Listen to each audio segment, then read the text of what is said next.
The man known to history as Bram Stoker was born on the 8th of November 1847 at Merino Crescent, an affluent collection of Georgian townhouses in the town of Clontarf, a coastal suburb of the city of Dublin. His full baptismal name was Abraham Stoker. Bram is simply an abbreviation of Abraham, though it is the name by which he is most well known to posterity. His father was also Abraham Stoker, after whom he was named.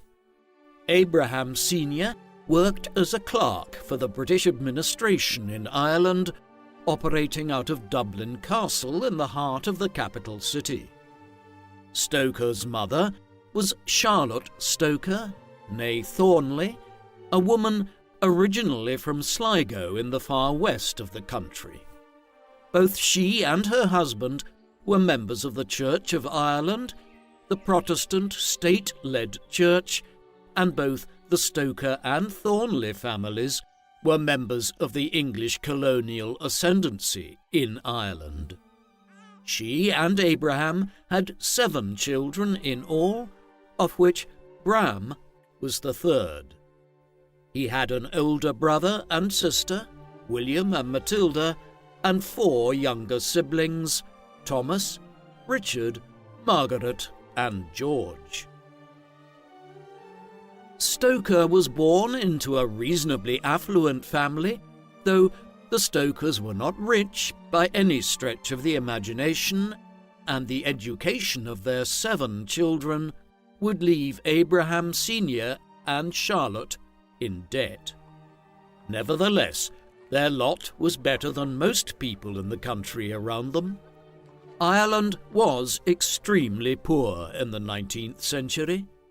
Centuries of British rule had created gross social inequalities whereby the majority of Irish people, whose adherence to Roman Catholicism was deemed to be politically and socially problematic, had been dispossessed through mass land confiscations and plantations in the 16th and 17th centuries. This had led to the creation of a British landlord class that dominated the country despite constituting only around 20% of the population. Most Irish people lived on tiny plots of rented land where they eked out a subsistence living from the potato crop. Even as Stoker was born in 1847, the potato famine was hitting all of Europe. The fungus that causes immense damage to the crop had only recently arrived to the Old World from the Americas on the first steamships. The resulting famine that it wrought in Ireland would kill over 1 million Irish people by the mid-1850s and would trigger the mass migration of millions of more Irish people by the end of the 19th century. Political tensions always ran high in Ireland owing to its poverty and political disenfranchisement, with a Home Rule movement calling for a restored Irish Parliament and the devolution of power to Dublin dominating Irish politics during Stoker's life. Yet there were green shoots. Burgeoning industrialisation and political reform were creating a vibrant literary revival in Dublin and amongst the London Irish. All of these Irish political and social factors would influence Stoker's life and writing to one degree or another. Stoker's education and those of his siblings was a great priority for his parents. While Abraham Sr. was a busy man who spent much of his time undertaking the trip from Clontarf to the centre of the capital to work at Dublin Castle, the children's mother took their education in hand. Charlotte Stoker was a learned woman and a charitable worker. one who began working to reform and raise awareness about the harsh workhouse system that had proliferated across the country during the famine years. She subsequently published several books and pamphlets on topics such as the provision of aid to those who were deaf, the position of women within the Irish workhouses, and the ravages of the cholera epidemic in Ireland. She passed on her belief in education and social reform to her children. Bram, in particular, inherited her literary streak. The children would flourish as a result. Both William and George went on to become esteemed physicians and surgeons, George inventing a type of inhaler, and William as president of the Royal Academy of Medicine in Ireland. Early on, Bram's future fortunes were unclear. He was a sickly child, one who was bedridden for much of his earliest years. However, he eventually made a full recovery and even became an athlete in his teenage years while being educated at Bective House, a private school. He otherwise later viewed his childhood illness as formative in his development. It afforded him the time to read a lot in his earliest years and for his imagination to flourish. In 1864, Stoker headed to attend Trinity College, Dublin. By then, Trinity had competition within the Irish higher education system, as numerous additional Irish universities had been founded in Dublin, Cork, and Galway in the 1840s and 1850s, but it was still unquestionably the elite Irish university. He would study there for the next 6 years, eventually receiving his Bachelor of Arts in 1870. Stoker did well at Trinity, both in terms of his academic work and his wider engagement with college life. He was, for instance, the auditor of the College Historical Society and the president of the University Philosophical Society, the only figure to have held both those positions at Trinity.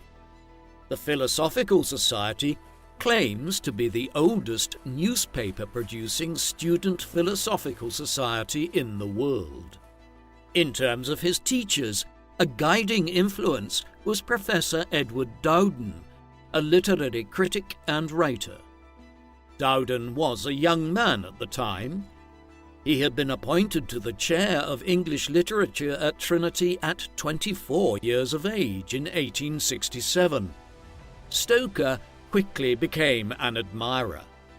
Though Dowden's early work was on William Shakespeare, his primary influence over Stoker was in introducing him to a wide range of more modern American writers, notably Walt Whitman, whose poetry collection, Leaves of Grass, had been published in 1855, though, in terms of his own writing in years to come, Stoker was far more influenced by American authors like Edgar Allan Poe.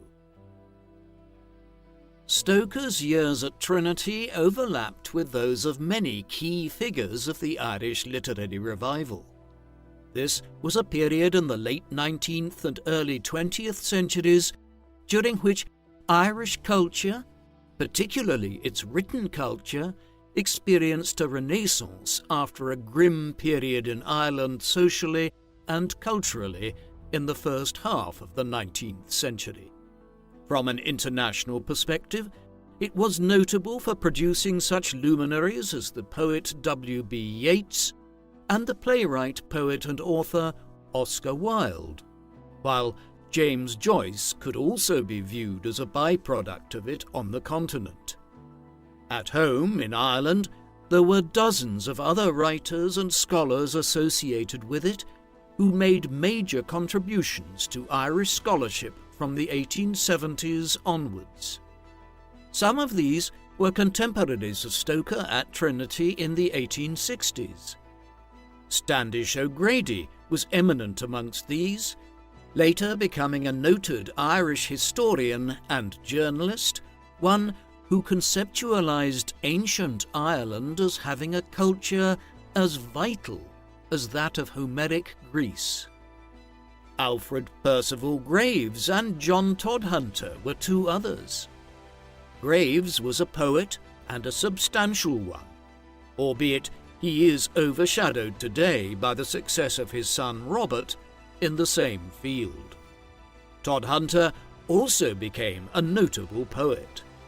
The sense we get is of a vibrant environment at Trinity in the mid-1860s, which would have encouraged Stoker in his burgeoning desire to become a writer himself. This video is brought to you by Warhammer 40,000 Tacticus, the exciting turn-based tactical strategy game set in the eternal conflict of the Warhammer 40,000 universe. In Warhammer 40,000 Tacticus, you bring some of the universe's most powerful warriors to lightning-fast tactical skirmishes, where you are in full control and only superior tactics can deliver victory. Expand your collection across multiple factions to find new tactical possibilities as you bring your troops to battle and sweep the galaxy clear of all resistance. New players and long-standing fans of the Warhammer universe alike will find a challenge in Tacticus as they progress and compete in various game modes, including PvE campaigns, PvP, live events, guild raids, and much more. Only with Warhammer 40,000 Tacticus can you lead 70+ legendary Warhammer 40,000 champions from 17 playable factions, fight against or strategize with other players in high-stake battles, and join a passionate community of gamers and Warhammer fans alike. Since the game release back in August 2022, Snowprint Studios has continually introduced fresh content, exciting features, new game modes, and challenging events. This December, the famous Red Gobbo appears in Tacticus in time for Grotmas. With an average rating of 4.5 in the app stores, Tacticus is the go-to game for top-quality tactical gaming. Please remember to download Warhammer 40k Tacticus from the link in the description.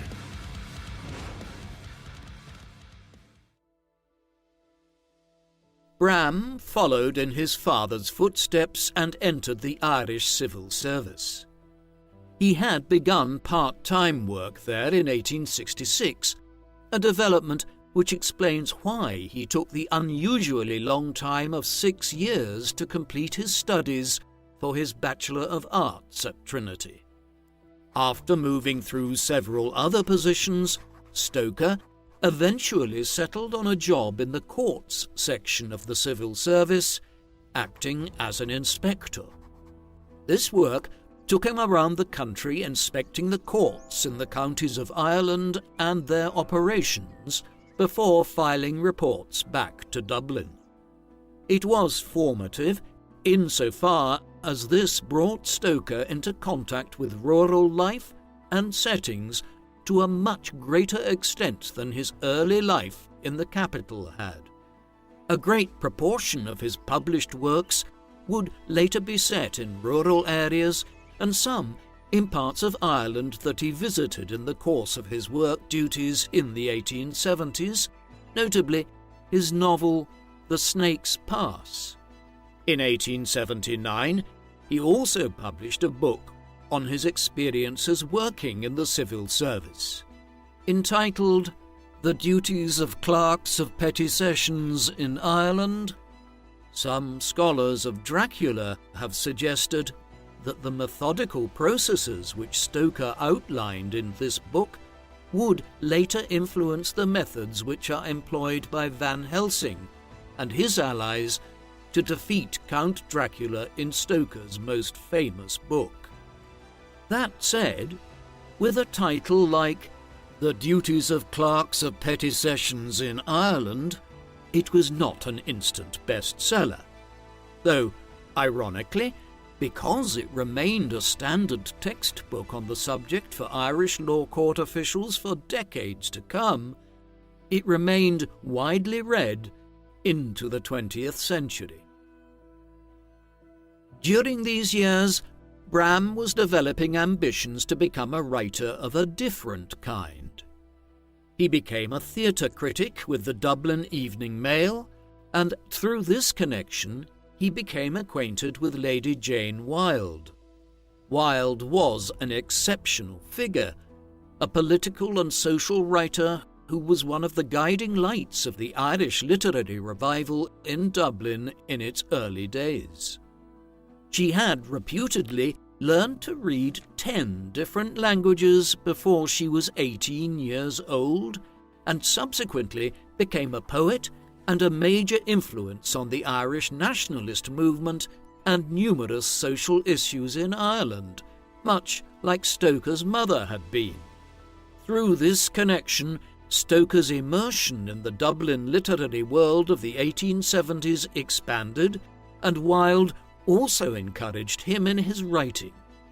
He returned the favour, sponsoring her son Oscar's application for membership of the University Philosophical Society at Trinity College when he began studying there in 1871. Stoker began writing short stories during this period, some of which showed an interest in folklore and elements of esoteric history. He also had other cultural interests. An amateur painter and drawer, he was a founding member of the Dublin Sketching Club. In 1875, at 28 years of age, Stoker published his first full novel. This appeared in episodes or segments in the Shamrock, a Dublin literary publication that was published weekly. This was entirely common for the time. Up until the 1960s and 1970s, it was still very normal for novels to appear in serialized form in magazines and periodical publications or journals. This was the standard method of publication in the 19th century, and even literary giants of Victorian Britain like Charles Dickens always published their books in this method before they were later produced in single volumes. In an age before cheap paperbacks, when full hardbound books were comparatively expensive to buy, this format allowed the reading classes to sample sections of books. If they sufficiently liked them, they could later purchase a full hardbound edition of the book. Virtually all of Stoker's novels will be published in this manner. The Primrose Path set the tone for much of his literary career. It involved a struggle between good and evil in the main character Jerry O'Sullivan, a carpenter who ends up descending into alcoholism as his professional aspirations are foiled after moving to London with his wife Katie. He subsequently ends up suspecting her of being unfaithful to him and murders her.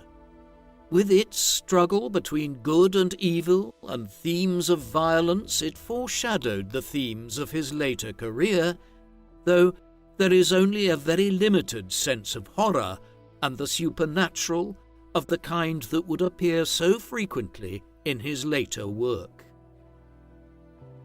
Stoker's time writing as an occasional theatre critic for the Dublin Evening Mail during these years was important in more ways than one.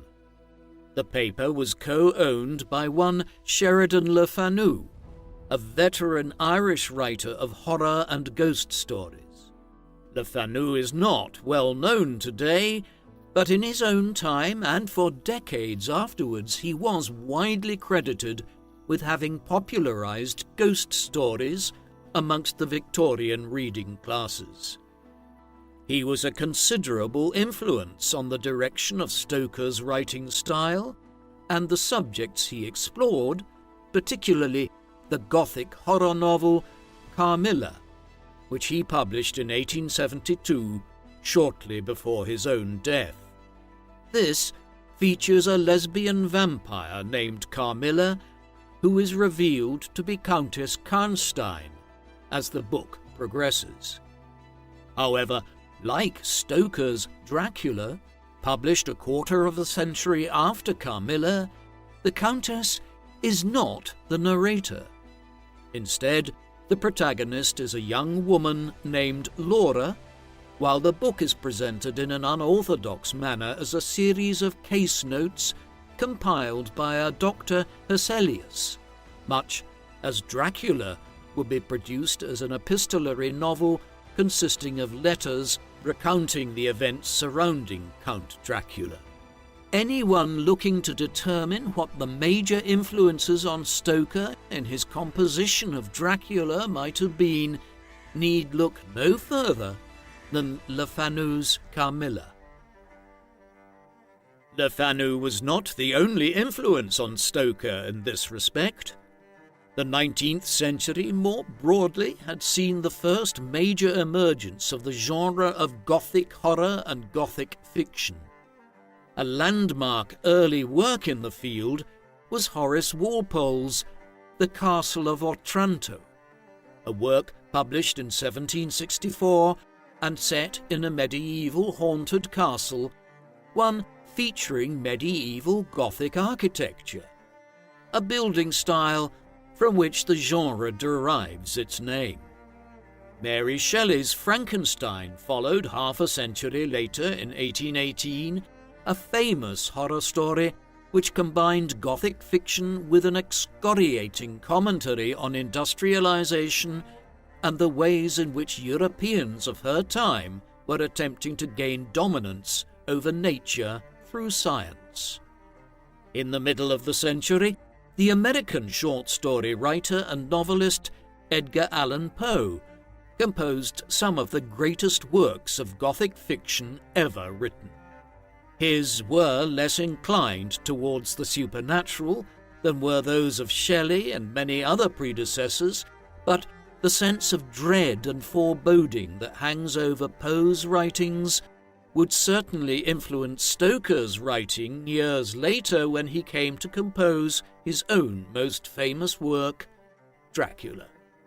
Finally, though less well known today and not really classifiable as a piece of Gothic fiction, Stoker was also influenced by Wilkie Collins' The Woman in White, a mystery novel published in 1860. Stoker's friendship with Lady Jane Wilde would become complicated in the mid-1870s by a love rivalry between Stoker, Wilde's son Oscar, and one Florence Balcombe. Florence was the daughter of Lieutenant Colonel James Balcombe, a British Army officer. The family had a home at Merino Crescent in Clontarf, the same neighbourhood where the Stokers had lived, and so Bram and Florence would have known each other to some extent in the 1860s, though Abraham was considerably older than her.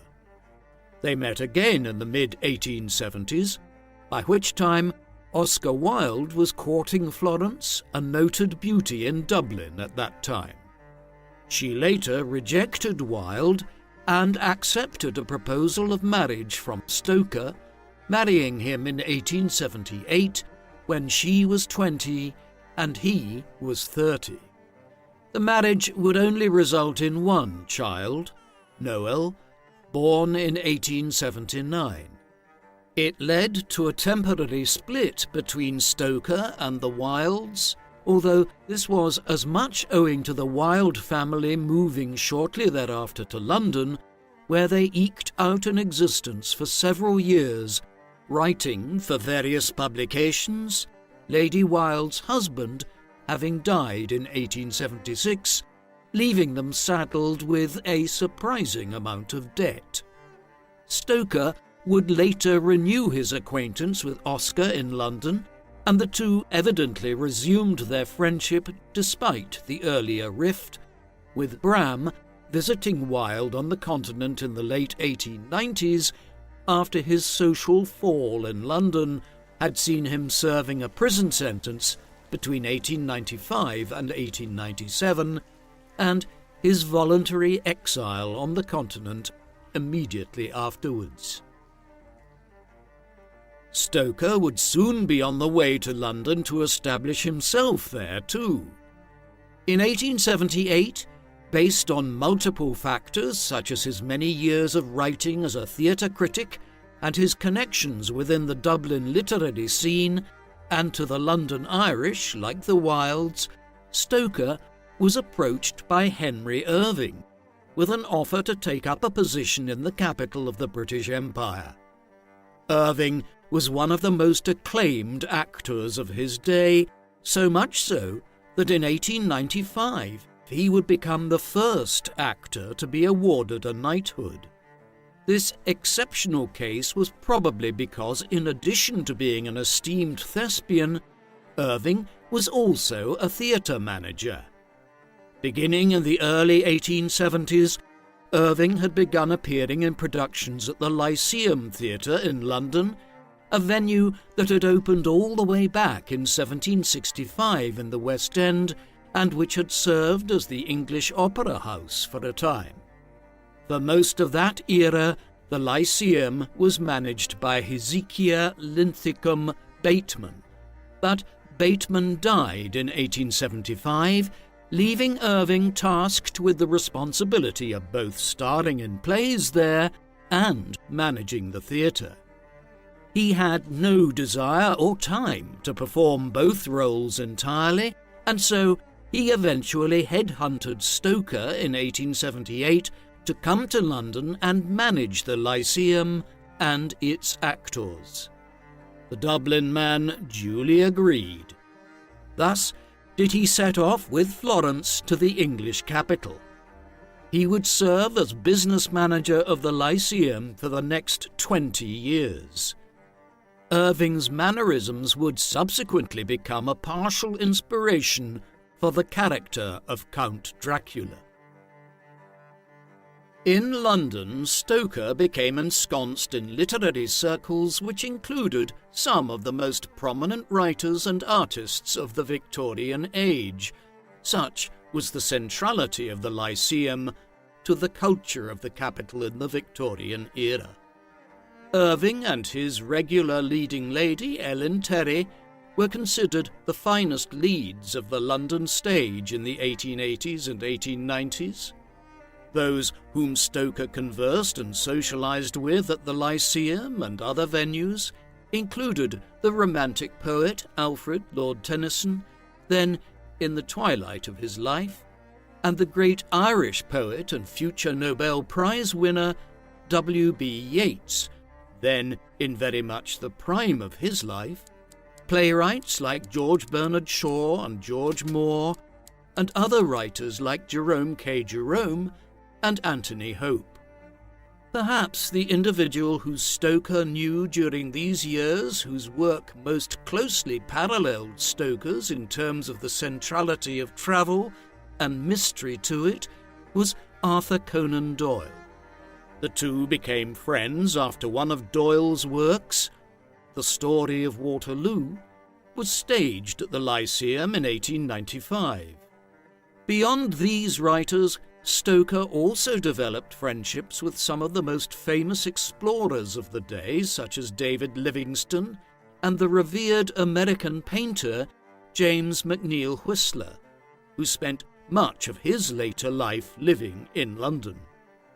There is a common theme to many of his acquaintances.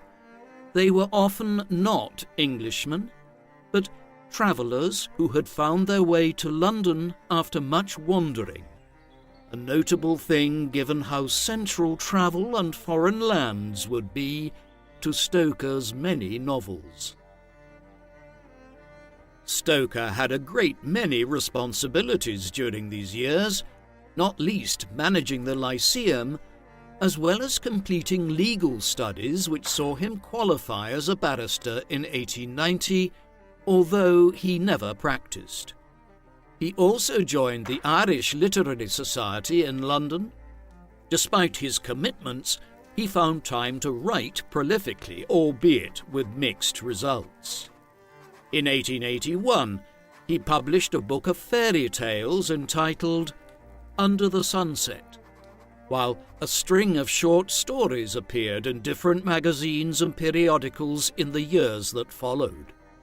These were not terribly well received at the time. However, in the second half of the 20th century, they were re-evaluated in light of the boom in fantasy and science fiction in the 1940s, 1950s and 1960s as early examples of the fantasy genre, overlaid with elements of folklore and medieval history.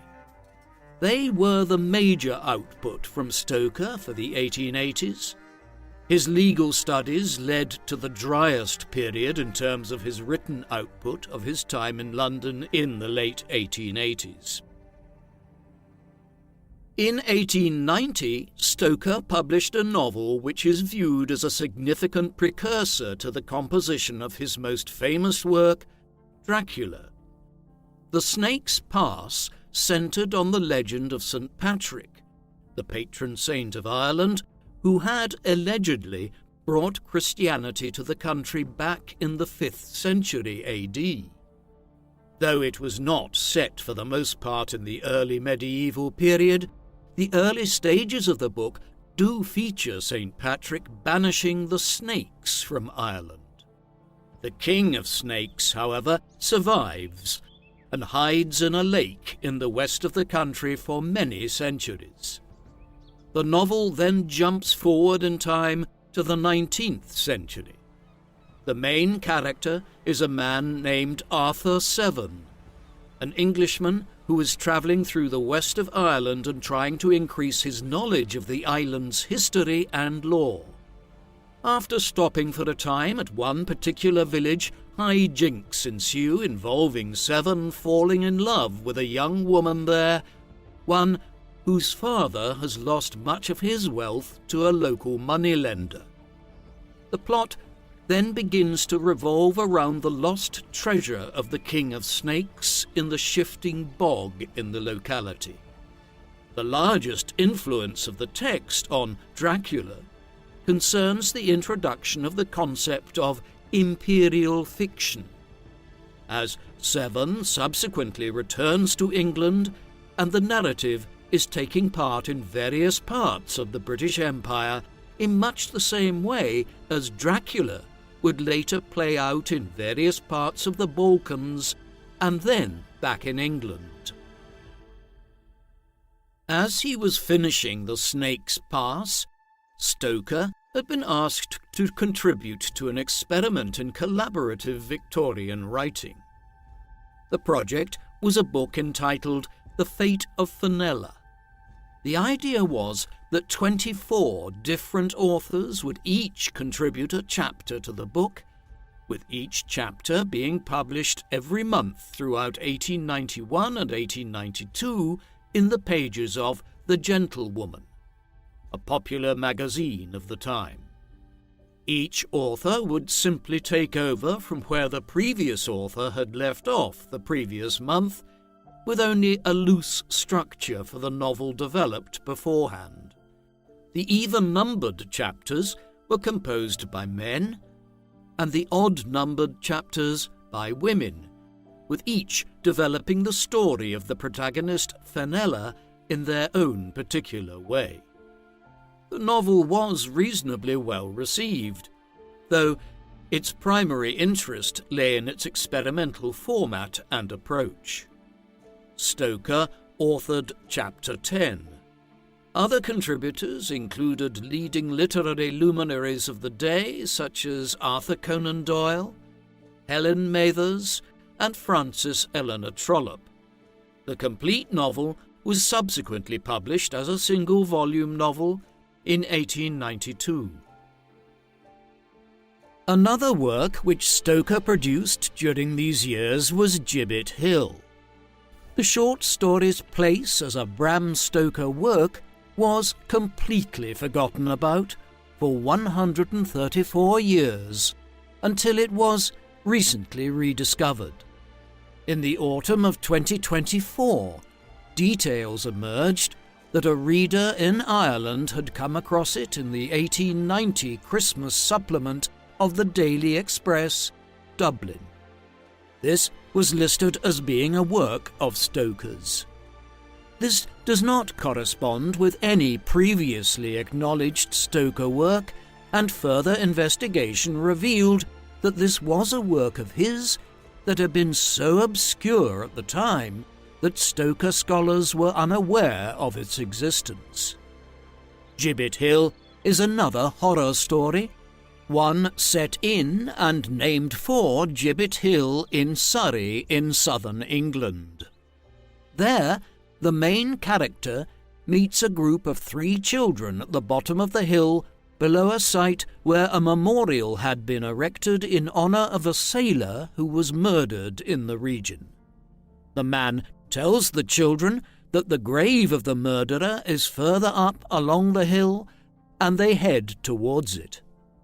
At the summit, the man becomes distracted looking out over the view, during which time the children suddenly have a sinister turn of behaviour and murder the protagonist. A large snake, which the children are able to communicate with, then appears, and the story ends with the snake crawling through the chest of the dead man. Gibbet Hill continued Bram Stoker's fascination with snakes, exhibited in many of his works, and continued to develop his work in the fields of horror and the macabre. It's highly unusual that a work by a famed author like Bram Stoker could have been overlooked for 134 years, ever since it was first published. Around 1895, Stoker began working on a new book, one which would become his most celebrated novel, Dracula. As we have seen, there were many influences on Stoker that had moved him in the direction of writing Gothic horror over the past quarter of a century, notably his relationship with Sheridan Le Fanu. Another, more immediate influence was possibly the travel writer Armin Vambery. Vambery was an ethnic Hungarian who had been born in the Slovakia region of the Austrian Empire. In the 1860s, he had travelled extensively throughout the Ottoman Empire and Central Asia, becoming a noted expert on Turkish history and culture in the process. His adventures brought him regularly to London, where it has recently been revealed he was employed as a foreign agent by the British government in The Great Game, the diplomatic rivalry and espionage which was carried out between Russia and Britain across the 19th century for influence in Central Asia. Stoker became acquainted with Vambery during one of his stints in London in the 1890s, and it has been conjectured by more than one scholar of Dracula that he related tales to him about macabre Balkan counts living in the Transylvania region of what is now Romania, but which in centuries gone by was a contested region between ethnic Hungarians, like Vambery, and ethnic Romanians. Vambery's influence may have been substantial in providing the geographical context for a book which Stoker worked on through 1895 and 1896, and eventually published in May 1897. Dracula is a book written in an epistolary format and is considered one of the greatest works of English literature to have employed such an approach. The term derives from the Latin term epistula, meaning a letter. As such, the narrative of Dracula is primarily related as a series of letters written by the main characters after the events have already happened. Stoker certainly did not invent the form, and there was a major precedent for using it in writing a Gothic horror novel. While Mary Shelley's Frankenstein is a frame story where a narrative exists within another framing narrative, it is also an epistolary novel where different narratives are related by Victor Frankenstein the creature he creates, and Captain Walton. This method of multiple narrators was also favoured by Wilkie Collins in his novel The Woman in White, which we have seen was an influence too on Stoker. Other more modern forms of the epistolary novel include the colour purple. In Stoker's version, the narrative is related through letters, diary entries, and newspaper articles. It starts with chapters that purport to be extracts from the diary of Jonathan Harker, before then introducing various other narrators, such as Mina Murray through her letters, Lucy Westenra, and Dr. John Seward. This format allowed Stoker to flesh out the characters by developing their personalities through how they write. Some are more verbose than others, some are very businesslike in how they write, while others drop in additional details about themselves that digress from the main narrative, but flesh out their characters in much the same way that narrative voiceovers function in film and television today. The story of Dracula is perhaps less well known in its full form than its popularity suggests, in part because there have been so many different versions of the Dracula story told since that it is hard to remember at times what the original Stoker version actually involved. The book begins with Jonathan Harker, a lawyer and arguably the main protagonist of the book, relating his journey to Eastern Europe to Castle Dracula in Transylvania in what is now Romania. He is travelling there to conclude a property deal with Count Dracula, the lord of the castle. The closer he gets to his destination, the more the locals have a look of terror when he mentions Castle Dracula and warn him against going there. Several of them give him Christian crucifixes to ward off evil, and others mention a word which in translation equates to vampire. It should be noted that the concept of vampirism is one that had entered the English lexicon in the middle of the 18th century, and it was always closely connected in the British popular perception with Eastern Europe. Despite the warnings of the peasantry of Transylvania, Harker continues on his journey. When he finally arrives at Castle Dracula, he finds a well-mannered and hospitable lord in Count Dracula, but many other things are amiss, and Harker soon discovers that he is unable to leave the castle, effectively making him a prisoner. Things get worse as Harker is attacked one night by 3 female vampires, only for the Count to intervene. Harker tries unsuccessfully thereafter to escape from the castle. The narrative then shifts to England, where Harker's fiancée, Mina Murray, is writing letters to her close friend, Lucy Westenra, who lives in the seaside town of Whitby. Mina eventually visits Lucy around the time that a strange set of events occur in Whitby. First, a ship arrives into port containing 50 crates full of what appears to simply be soil from Castle Dracula in Transylvania.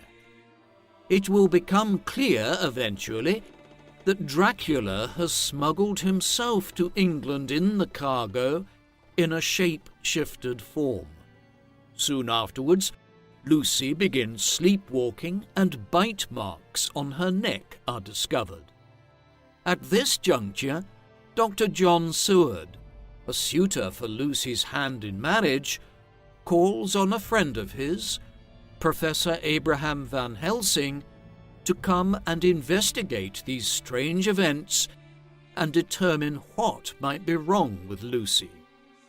When he arrives, Van Helsing orders garlic to be hung around Lucy's chamber, and this temporarily leads to an improvement in her condition, although Later her mother, unaware of what Van Helsing is attempting, removes the garlic owing to the smell.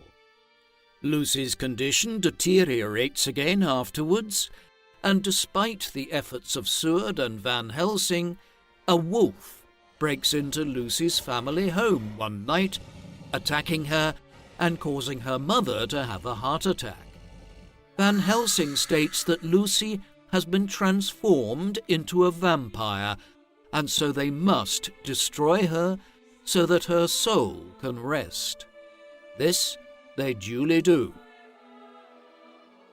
Meanwhile, Harker has emerged in Budapest after his time at Castle Dracula, confused by his experiences and how he ended up in the Hungarian city.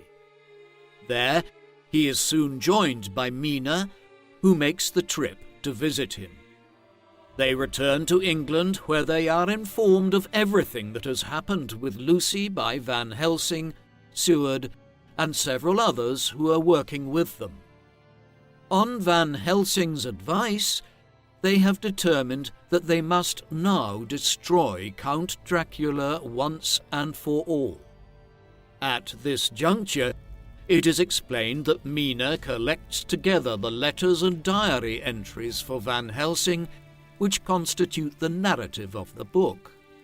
His investigations proceed well, but a nefarious character called Renfield, who has become a stooge of the Count, acts in a way which allows Dracula access to Mina, who he has decided will be his next victim.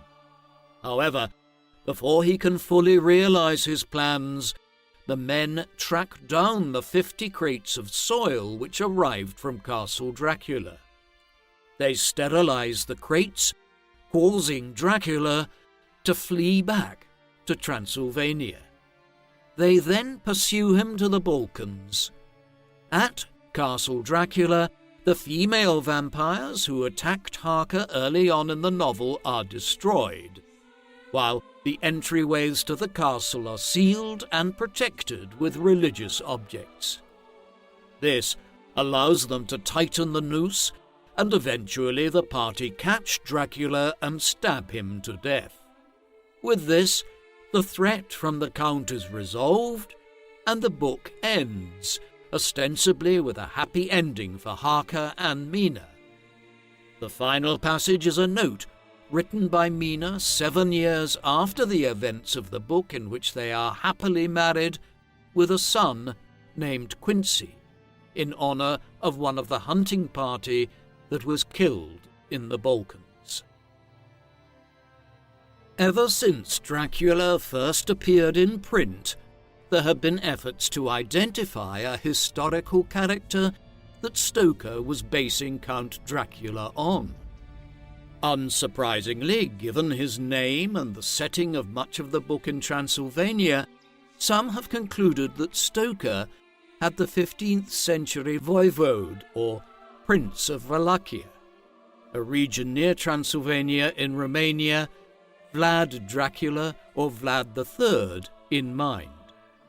This reputedly incredibly violent ruler of Wallachia earned the sobriquet Vlad the Impaler as a result of his penchant for impaling his enemies on wooden stakes, though to what extent he was exceptional in his violence or if his misdeeds were exaggerated is open to interpretation.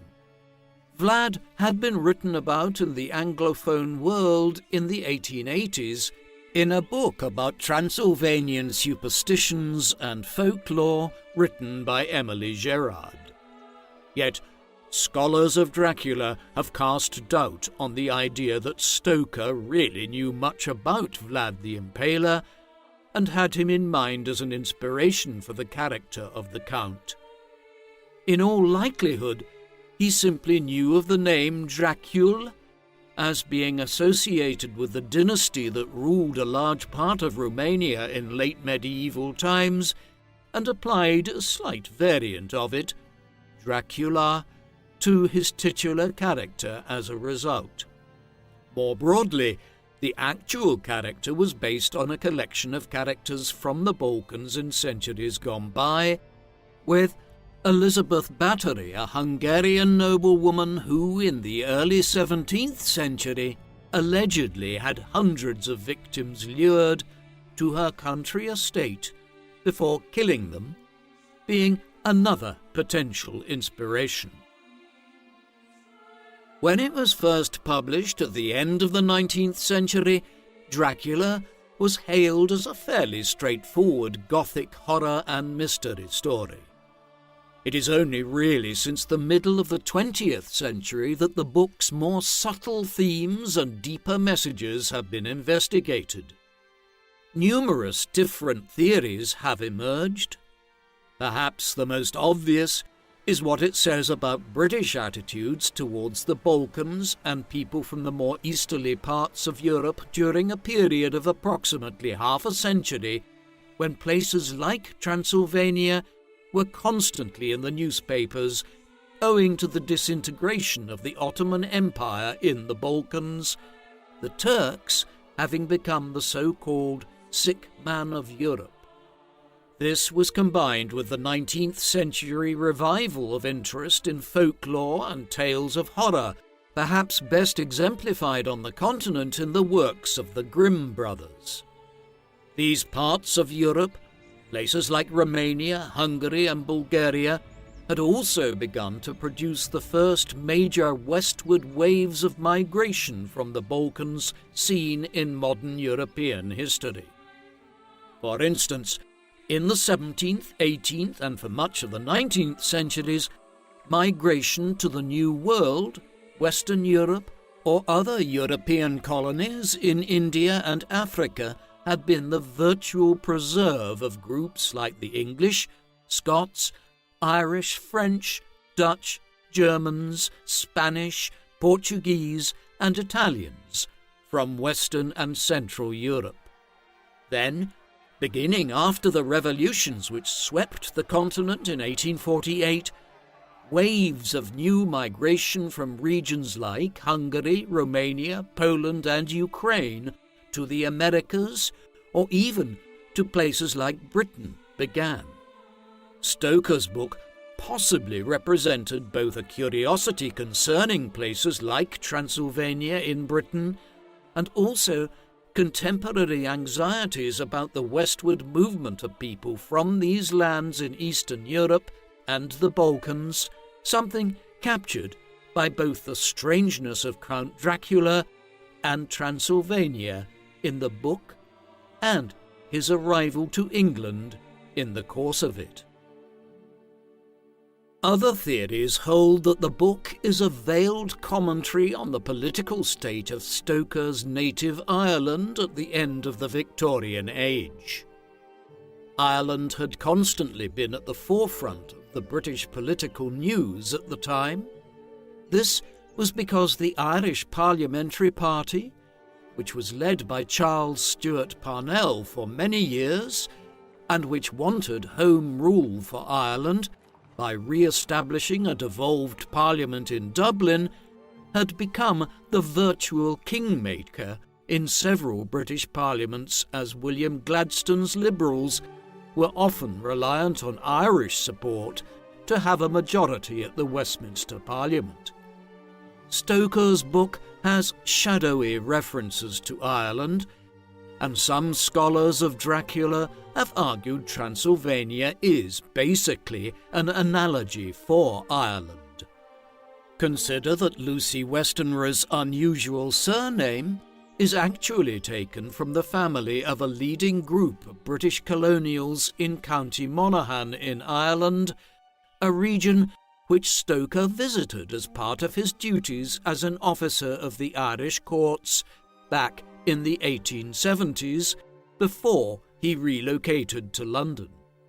Similarly, the character of Count Dracula himself could be seen as paralleling the story of the legendary Irish chieftain Ardach, who was said to have terrorized his subjects in ancient times, and whose story was outlined in the Irish folklorist Patrick Joyce's The Origin and History of Irish Names of Places in 1870. Finally, Dracula can also be read as a late Victorian commentary on disease.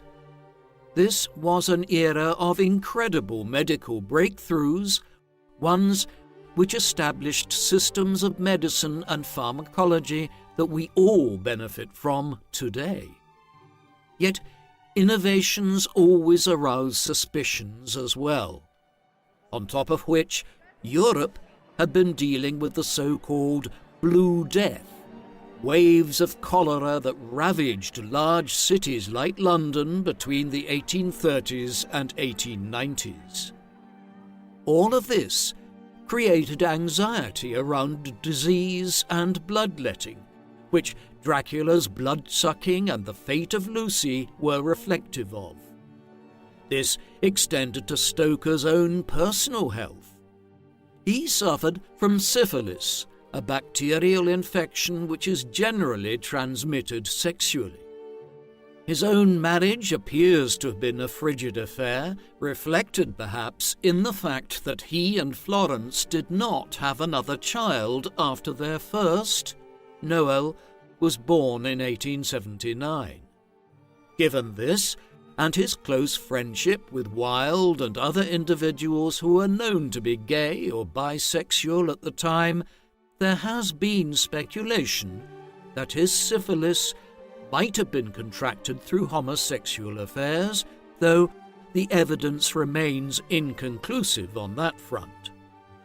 In any event, Stoker was sick, and given the themes of contamination by blood-sucking which feature so prominently in Dracula, many analysts of the book have understandably argued that it reflects his own anxieties about his syphilitic condition, having possibly only become aware of his illness in 1895 or 1896, when he was writing Dracula.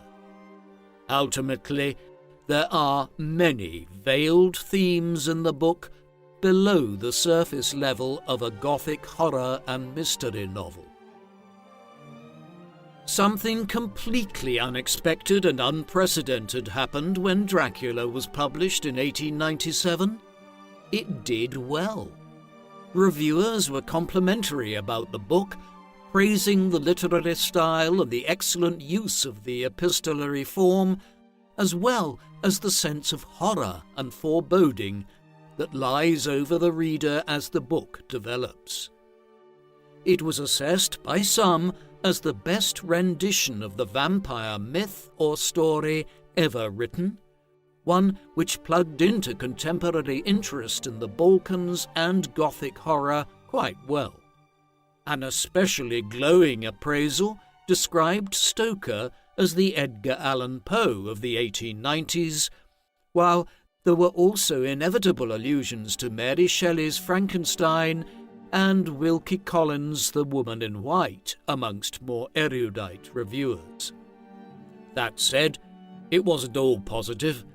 It never is, and tales of subsequent literary successes being blocked from publication or ridiculed early on are a dime a dozen. In the case of Dracula, many reviewers claimed that the horror was too intense and the scenes too scary. One opined that the plot device, which had Count Dracula being allergic to garlic, was laughable. Yet, overall, the critical response was positive. Dracula sold well, and when Stoker's work at the Lyceum Theatre came to an end the following year, he was able to employ the proceeds from his writing career and his savings to work henceforth largely as a full-time writer, though it should be noted that it was not a blockbuster seller either in Stoker's own day. Dracula would really only become a huge seller in the 1920s, following the appearance of the first film based on the book, the 1922 silent film Nosferatu.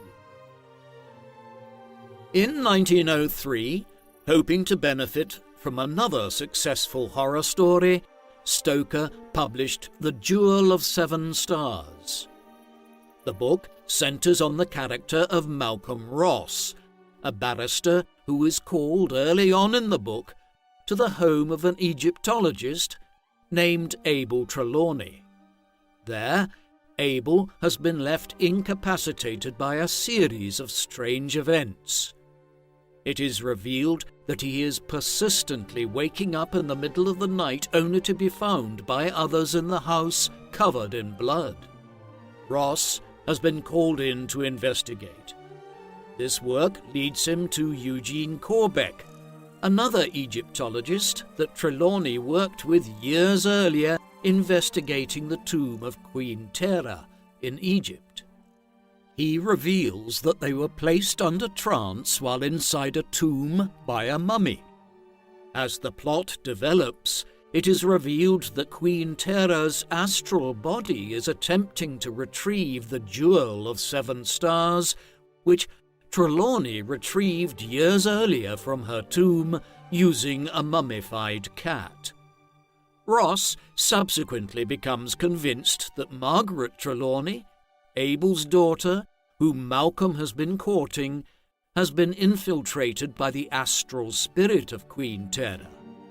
He organizes a trap to try and draw her out into the open, but it goes horribly wrong, resulting in the death of several of the main characters, Margaret included.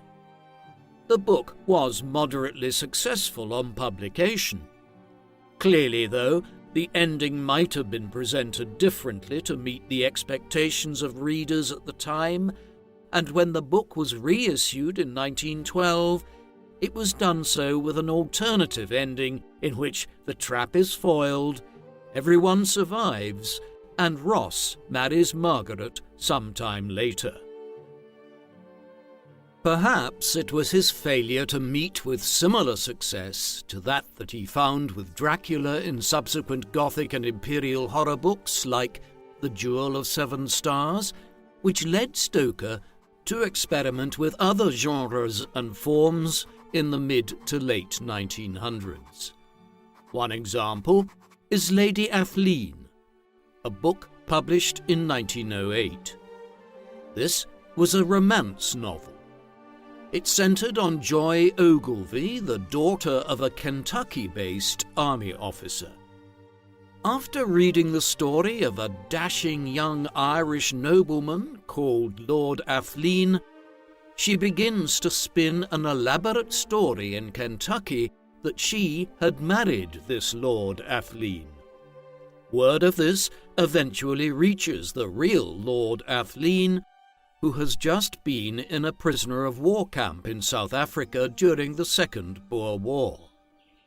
Freed from captivity, he subsequently makes his way to the United States and to Kentucky, where, after tracking Joy down, he and she do genuinely begin to fall in love.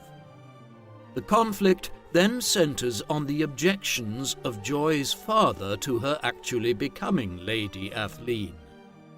The Lady of the Shroud followed in 1909, written once again in an epistolary format using letters and diary extracts to tell the story, and involving vampirism, castles, and a mysterious Balkan noble. The novel was derivative of Stoker's own work in Dracula and has been interpreted as a lackluster attempt to repeat his past success with a very similar story. In 1911, Stoker published his last and possibly one of his strangest books. The Lair of the White Worm was another horror novel. It features an Australian protagonist by the name of Adam Salton, who travels to England to visit his great-uncle Richard, who wishes to make Adam his heir. Things take a sinister turn as Adam becomes more acquainted with events on neighbouring estates owned by Edgar Caswell and Arabella March. The titular White Worm is a giant snake-like creature that emerges from a pit deep under March's house and which is terrorizing the country. Amongst other rather outlandish plot devices, the novel features an African servant obsessed with torture, hypnotism, a Burmese cousin, a mongoose which is brought in to hunt snakes on one of the estates, and an attempt to kill the white worm using dynamite. Pamela Coleman Smith, a collaborator with Arthur Edward Waite right around this time in producing one of the most iconic tarot card decks ever produced, worked on the colour illustrations which accompanied The Lair of the White Worm. Perhaps unsurprisingly, given the over-the-top narrative, it was not well received.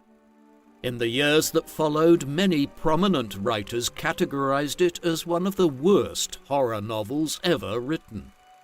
It was made into a 1988 supernatural comedy film with early roles for Hugh Grant and Peter Capaldi.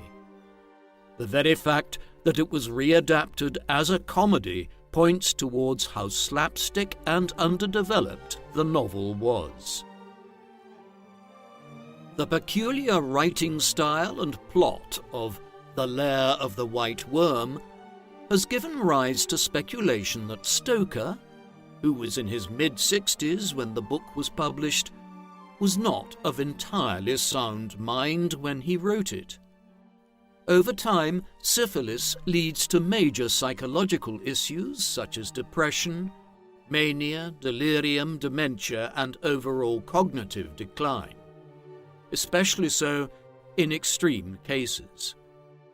For instance, the famous Chicago gangster Al Capone contracted syphilis early in life.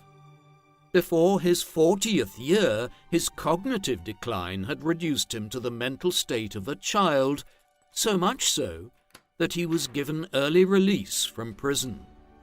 Stoker's case was nowhere near as drastic, though it may have begun to erode his writing abilities in his last years. Syphilis can also lead to strokes, and it was this which caused Stoker's swift decline and death not long after the publication of The Lair of the White Worm, though speculation in the decades that followed by some literary scholars that he was clinically insane by then are misjudged. He suffered several strokes around this time, one of which took his life in London on the 20th of April 1912. He had been suffering from locomotor ataxia caused by kidney failure associated with his syphilis at the time, and this was the underlying cause of his death, in addition to the strokes, at the age of 64. His remains were cremated and were stored in an urn at Golders Green Crematorium in London.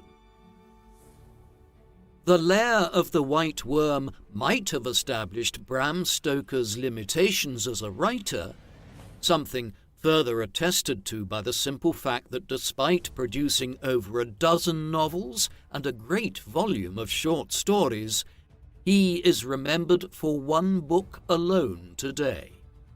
That same book had an enormous impact on the popular culture of the 20th century. Almost anyone who hears the name Dracula today will associate the word with a vampire from Transylvania, whether they have read Stoker's novel or not. His image is ubiquitous in popular culture, with his mannerisms, black long coat, and fanged teeth also well known of. This is largely because the Dracula story was reproduced in so many guises from the late 1890s onwards. Immediately after it was first published, the Lyceum Theatre ran a stage production of the novel, the first of a great many different stage productions that have appeared over the century and a quarter since. Stage productions in New York and Los Angeles in the 1920s were some of the most commercially successful plays of the 20th century. Musicals and operatic variants have also been produced. Perhaps the most surprising additions to the canon have been ballets of Dracula that have abounded since the first successful version was performed in the late 1990s. The character has also been central to an enormous number of books, short stories, and other printed works over the last century and a quarter, while video games and radio programs, including one famously produced by Orson Welles late in his life, have also appeared. Perhaps the most iconic adaptations of Dracula are those which have appeared on screen. As early as the 1920s, when silent films were still in vogue and only gradually being replaced by the talkies, pictures were released that adapted Stoker's novel. As well as the aforementioned Nosferatu in 1931, a Universal Studios version of Dracula was one of the most successful movies of the era and spawned numerous follow-ups, such as Son of Dracula. One of the most critically well-received film versions was Werner Herzog's Nosferatu the Vampire, released in 1979, though loosely based on Stoker's novel. In modern recent times, the great American director Francis Ford Coppola released a film version of the Dracula story in 1992, starring Gary Oldman as the Count, while spin-offs of the character Van Helsing have also appeared. There is disagreement as to what constitutes a Dracula film, as so many are loose adaptations. Most agree that there have been around 80 film versions at least, as well as a great many television series. It is one of the most iconic stories in Western cinema and television. Finally, in recent times, Bram's great-grandnephew Dacre Stoker has produced both an authorized sequel and prequel to Dracula, Dracula the Undead, published in 2009, and Dracula, published in 2018, both of which at least partly draw on Bram's notes and journals, though these do not represent completed versions of books he had planned. Abraham Bram Stoker is a very well-known modern writer. Despite how many people have heard of him, very few people know much at all about Bram Stoker's life. He is remembered today almost exclusively for one book, despite authoring over a dozen novels and a huge number of short stories over a writing career of 4 decades. Some of these other outpourings were moderately well received in their day, though others, such as his last work, The Lair of the White Worm, are as infamous for how ludicrous their plots are as anything else. Ultimately, Stoker's legacy hinges entirely on Dracula, first published in 1897. That in itself is rather strange. The allegorical meanings which Stoker wished to suffuse it with, whether they concerned Irish... With an average rating of 4.5 in the App Stores, Tacticus is the go-to game for top-quality tactical gaming. Please remember to download Warhammer 40k Tacticus from the link in the description.